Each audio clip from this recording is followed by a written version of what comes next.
गोपीनाथ मुंडे यांचे वारस ठरवण्याचा अधिकार करुणा मुंडे यांना नाही. पंकजा मुंडे गोपीनाथ मुंडेंच्या खऱ्या वारसदार आहेत असं प्रकाश महाजन यांनी म्हटलंय.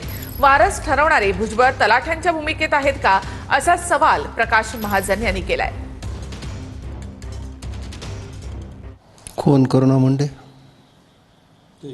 आमच्या माहितीत तरी त्या धनंजय मुंडेंच्या पत्नी असं आहे. अच्छा, जो त्या अशा आहेत तर त्यांना त्यांची मर्यादा माहीत नाही का? अजून घरातली वडीलधारी माणसं आहेत, ते ठरवतील ना काय ते. माझी त्यांना एवढीच एक विनंती आहे की ज्यांना ते आपला पती मानतात त्या पतीची आबरू वेशीवर टांगू नका. एवढं जरी केलं तर खूप झालं. बाकी गोपीनाथरावचा वारस कोण आहे ते ठरवणारे आहेत ना बाकी लोक, तुमची गरज नाही. मुळात हा विषय छगन भुजबळनं सुरू केला. हे आपल्या ग्रामीण भागात एक जुनी म्हण होती, ब्रह्मदेवाने जे लिहिले ललाटी ते पुशी तलाटी. मग तलाट्याच्या भूमिकेत आहेत का भुजबळ?